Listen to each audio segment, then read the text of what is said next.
ত্রয়োদশ জাতীয় সংসদ নির্বাচনের মনোনয়ন দাখিলের সময় শেষ হয়ে গিয়েছে। যাচাই বাছাই চলছে আর মনোনয়ন বাতিলের হিড়িকও চলছে। 99 জন প্রার্থীর মনোনয়ন বাতিল করা হয়েছে। জামাতের প্রার্থী বলেছেন ডালমে কুস কালাহে। বুঝতে চাই ডালমে কুস কালা কেমনে হলো, কারা বাদ পড়লেন, কোন দলের কতজন এবং কেনই বা তারা বাদ পড়লেন, এর কোনো রাজনৈতিক তাৎপর্য বা গভীর মানে আছে কি না। আমরা চলুন ভিডিওটা শুরু করি এবং বোঝার চেষ্টা করি কোথায় ডালমে কুস কালা হলো। প্রথমেই জামাতে ইসলামী থেকে কারা বাদ পড়লো, কেন বাদ পড়লো, এর রাজনৈতিক তাৎপর্য কী। মূলত জামাতের 5 জন হেভিওয়েট প্রার্থী এর মনোনয়ন অবৈধ ঘোষণা করেছেন বা স্থগিত ঘোষণা করেছেন রিটার্নিং কর্মকর্তারা। আমরা একটু বুঝে আসতে চাই। প্রথমেই জামাতের সহকারী secretary general AHM Hamidur Rahman Azad, যিনি সাবেক সংসদ সদস্য এবং কক্সবাজার 2 মহেশখালী কুতুবদিয়া থেকে উনি জামাতে ইসলামের হয়ে নির্বাচন করার কথা, কিন্তু ওনার নির্বাচনী এই প্রার্থিতা বা মনোনয়ন বাতিল ঘোষণা করেছে রিটার্নিং কর্মকর্তারা। কেন বাতিল ঘোষণা করেছেন তার উল্লেখযোগ্য কারণ হলো হাইকোর্টে চলমান মামলার তথ্য উনি হলফনামায় দেননি বা অসঙ্গতি দেখা দিয়েছে। ফ্যাসিস্ট সরকারের আমলে আদালত অবমাননার একটি মামলা ওনার নামে চলমান, সেই মামলার তথ্য উনি হলফনামায় উল্লেখ করেননি মর্মে রিটার্নিং কর্মকর্তারা বলেছেন যে ওনার প্রার্থিতা বা ওনার মনোনয়নটি বাতিল করা হলো। কিন্তু ডালমে কুস কালাহে এই কথা বলেছেন AHM হামিদুর রহমান। কেন বলেছেন উনি? কারণ বিরোধী পক্ষের কোনো যদি মানুষ বা সমর্থক দেখেন যে অন্য পক্ষের একজনের প্রার্থিতা বাতিল হয়েছে তাহলে তারা হাততালি দিতে পারেন, কিন্তু উনি অভিযোগ এনেছেন সরকারি কর্মকর্তারা ওনার প্রার্থিতা বাতিল হবার পর হাততালি দিয়েছেন। তখনই উনি বলেছেন ডালমে কুস কালাহে, অর্থাৎ নির্বাচন কমিশন এখানে সঠিকভাবে যাচাই বাছাই প্রক্রিয়াটি তদারকি করছে কিনা তা নিয়ে উনি প্রশ্ন তুলেছেন এবং আপিল করবেন বলে জানিয়েছেন। এরপর মোহাম্মদ ইউসুফ সোহেল কুমিল্লা 3 আসনে মুরাদনগর উপজেলা থেকে জামাতে ইসলামীর হয়ে নির্বাচন করবেন, কিন্তু হলফনামায় পূর্ণাঙ্গ তথ্য না দেয়ায় ওনার প্রার্থিতা এবং মনোনয়নটিও বাতিল করেছেন রিটার্নিং কর্মকর্তারা। এরপরে রয়েছে মোহাম্মদ মাজিদুর রহমান, গাইবান্ধা 1 অর্থাৎ সুন্দরগঞ্জ উপজেলা থেকে উনি নির্বাচন করার কথা, কিন্তু পেশাগত ত্রুটি এবং পেশাগত তথ্যের সঠিক তথ্য হলফনামায় উল্লেখ না করার কারণে ওনার প্রার্থিতাও বাতিল করেছেন নির্বাচন কমিশন অর্থাৎ রিটার্নিং কর্মকর্তারা। এরপরে জামাতের হেভিওয়েট প্রার্থী রাজশাহী বিশ্ববিদ্যালয় 1 সময় ইসলামী ছাত্র শিবিরের সভাপতি অ্যাডভোকেট মাহবুব আলম সালেহির প্রার্থিতা স্থগিত করেছে, মনোনয়ন স্থগিত করেছে রিটার্নিং কর্মকর্তারা। উনি কুড়িগ্রাম 3 উলিপুর উপজেলা থেকে নির্বাচন করার কথা জামাতে ইসলামের পক্ষে, কিন্তু ওনার দ্বৈত নাগরিকত্ব রয়েছে। দীর্ঘদিন উনি ইংল্যান্ডে বসবাস করেছেন, লন্ডনে, সেখানেও তার নাগরিকত্ব রয়েছে। এই নাগরিকত্ব এখনো পরিপূর্ণ বাতিল হয়নি। নাগরিকত্ব বাতিল করার জন্য উনি আবেদন করেছেন, সেই আবেদনের কপি তিনি সাবমিট করেছেন, কিন্তু আবেদনটি যে বাতিল হয়েছে তার কোনো তথ্য প্রমাণ উনি হলফনামায় দিতে পারেননি। তাই রিটার্নিং কর্মকর্তারা ওনার প্রার্থিতা আপাতত স্থগিত করেছেন। যদি উনি নির্ধারিত সময়ের মধ্যে তা দাখিল করতে পারেন তবে উনি আবার মনোনয়ন ফেরত পাবেন। এরপরে রয়েছে জামাতে ইসলামী থেকে মনোনয়ন পাওয়া কর্নেল অবসরপ্রাপ্ত মোহাম্মদ আব্দুল হক, যিনি সাবেক সেনা কর্মকর্তা এবং রাওয়া ক্লাবের বর্তমান সভাপতি। ঢাকা 2 আসন থেকে উনি নির্বাচন করার কথা, কিন্তু ঋণ খেলাপি প্রতিষ্ঠানের সঙ্গে দায়িত্বে ছিলেন জন্যে ওনার এই তথ্য উনি হলফনামায় উল্লেখ করেননি, যার খোঁজ পাওয়ার ফলে যাচাই বাছাই পরে রিটার্নিং কর্মকর্তারা ওনার মনোনয়নপত্র বাতিল করেছেন।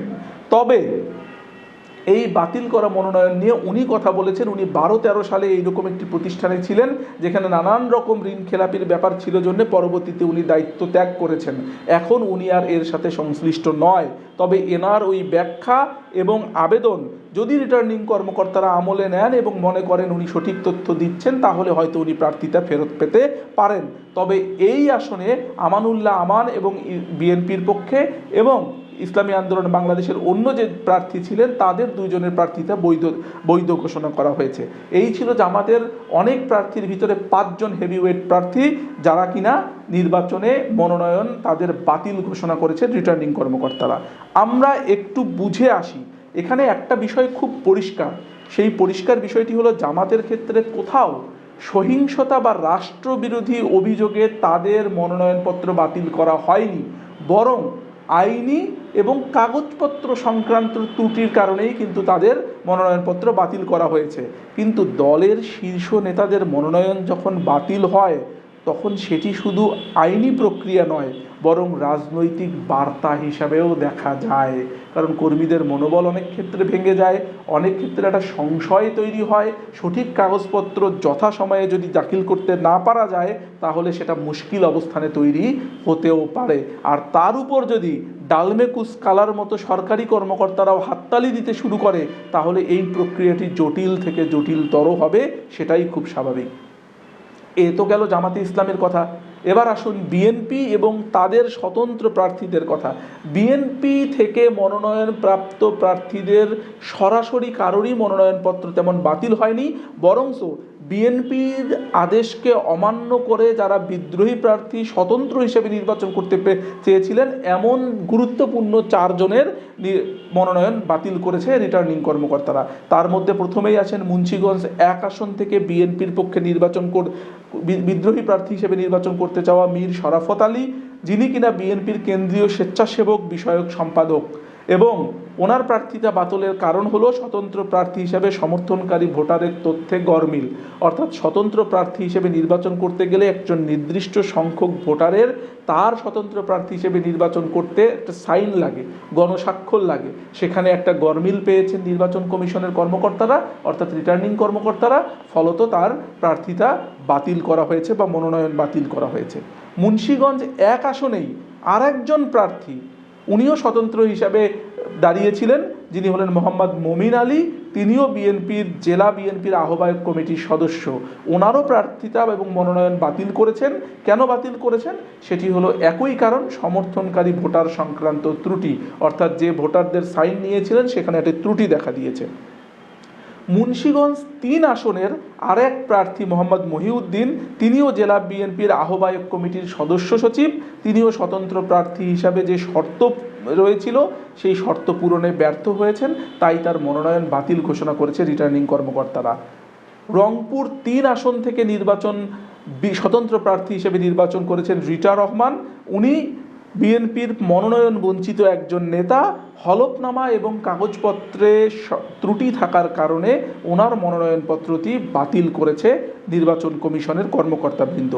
এছাড়াও আরও 8 জন বিএনপি নেতা যারা দলীয় সিদ্ধান্ত অমান্য করে স্বতন্ত্র প্রার্থী হয়েছিলেন তাদের মনোনয়নও বিভিন্ন জেলায় বাতিল হয়েছে। এই সিদ্ধান্তগুলো যদি আমরা একসাথে যোগ করি তাহলে কি দেখতে পাই? একটা বাস্তবতা তৈরি হচ্ছে, তা হলো বিএনপির যে স্বতন্ত্র প্রার্থীদের মনোনয়ন বাতিল হচ্ছে তাদেরকে অফিসিয়ালি নির্বাচনে মনোনয়ন দেয়নি বিএনপি। আর স্বতন্ত্র পথে যাওয়ার যে সুযোগটা তাদের তৈরি হয়েছিল তাদেরকেও নানান যাচাই বাছাই প্রক্রিয়ার ভেতর থেকে বাদ দেয়া হচ্ছে বা বাতিল করা হচ্ছে। যদি তারা নির্ধারিত সময়ের ভেতরে এই প্রক্রিয়াগুলো সম্পন্ন করে ফিরে আসতে না পারেন তাহলে কিন্তু বিএনপির মাঠে বিদ্রোহী বা স্বতন্ত্র প্রার্থী থাকলো না। স্বতন্ত্র প্রার্থী না থাকলে বিএনপির মনোনয়ন দ্বারা প্রার্থীরা নির্বাচনে অনেকখানি এগিয়ে গেল। রাজনৈতিকভাবে এটি বিএনপির জন্য মাঠ আরও ছোট হওয়ার ইঙ্গিত, স্বতন্ত্র প্রার্থীদের মাঠ ছোট হওয়ার ইঙ্গিত। ফলে বিএনপি যাদেরকে মনোনয়ন দিচ্ছে তাদের মাঠটি অটোমেটিকলি বড় হয়ে যাচ্ছে। দেখার বিষয় প্রশাসন কিভাবে বাকি বিষয়টুকু ডিল করেন। এবার আসি, এ তো গেল বিএনপি জামাতের কথা, কিন্তু বিএনপি জামাতের বাইরেও তো হেভিওয়েট প্রার্থী রয়েছে যারা স্বতন্ত্র, দীর্ঘদিন রাজনৈতিক অভিজ্ঞতা সম্পন্ন। যেমন রংপুর বগুড়া 2 আসন থেকে নাগরিক ঐক্যের হয়ে নির্বাচন করার কথা মাহমুদুর রহমান মান্না। জনাব মাহমুদুর রহমান মান্নাকে বিএনপি সমর্থন দিয়েছে বগুড়া 2 আসনে, কিন্তু তার প্রার্থিতা বগুড়া 2 আসনে বাতিল হয়েছে। কেন বাতিল হয়েছে? কারণ উনি মামলার তথ্য গোপন করেছেন এবং সম্পদের বিবরণী সঠিকভাবে হলফনামায় দাখিল করেননি।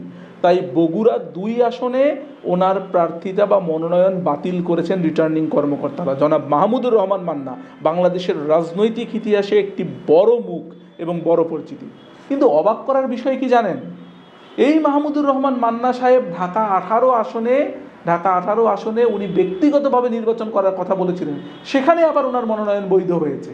তাহলে একই রকম নির্বাচনী ফর্ম পূরণ করতে হলো, একই রকম তথ্য দিতে হলো, এক জায়গায় নির্বাচনে রিটার্নিং কর্মকর্তারা মনোনয়ন বাতিল করলেন, অন্য জায়গায় আবার মনোনয়ন বৈধ ঘোষণা করলেন, কেমনে কি?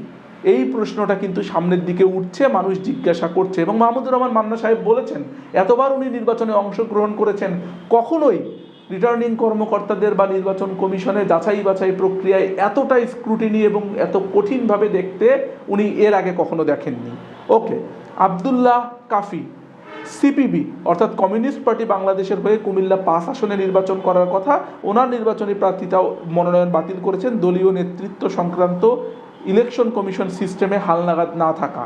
এবং ইসলামী আন্দোলন বাংলাদেশের 9 জন প্রার্থীর মনোনয়ন বাতিল করা হয়েছে।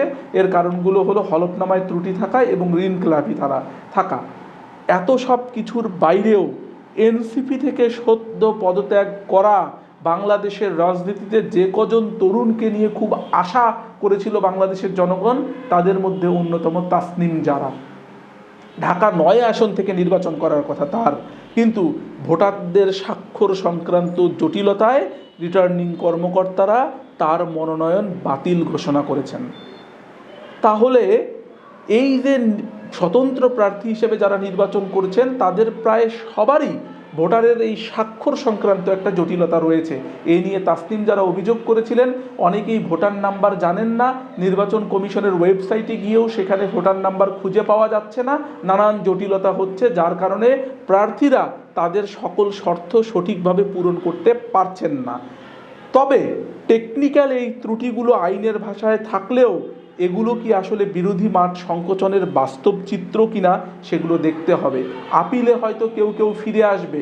5ই জানুয়ারি থেকে 9 জানুয়ারি আপিল করার সুযোগ রয়েছে, 10 থেকে 18 জানুয়ারি এই সকল তথ্যগুলোকে হালনাগাদ করার সুযোগ রয়েছে, 20 জানুয়ারির মধ্যে মনোনয়নপত্র প্রত্যাহার করার সুযোগ রয়েছে, এবং 21 জানুয়ারি নির্বাচন কমিশন কিন্তু প্রতীক বরাদ্দ করবেন। সুতরাং সময় কিছুটা আছে, কিন্তু আপিলে কে ফিরবে না, কি জটিলতা তৈরি হবে, আবারও কোনো রিটার্নিং কর্মকর্তা বা সরকারি কর্মকর্তারা হাততালি দেবেন কিনা বিরোধী রাজনীতিকে মাঠে অংশগ্রহণ না করার জন্য, সেটি একটি প্রশ্ন থেকে গেল। এবং ডালমেকুস কালা হে কতদূর পর্যন্ত কালা হয় সেটাই দেখার বিষয়। আপনাদের মতে কোনটা স্বাভাবিক, কি হতে পারে? নিঃসন্দেহে আপনাদের নিজস্ব মতামত রয়েছে, কমেন্ট করে আমাদেরকে জানিয়ে দিন। এবং নির্বাচনের এই তথ্যগুলো আমরা পুরো নির্বাচনকালীন সময়ে আপনাদেরকে দেওয়ার চেষ্টা করব। নতুন নতুন তথ্য আসলে দি বাংলা পালসের সঙ্গেই থাকুন, সাবস্ক্রাইব করুন, কমেন্ট করে জানান, শেয়ার করে বন্ধুদেরকে দেখার সুযোগ করে দিন। ধন্যবাদ সবাইকে।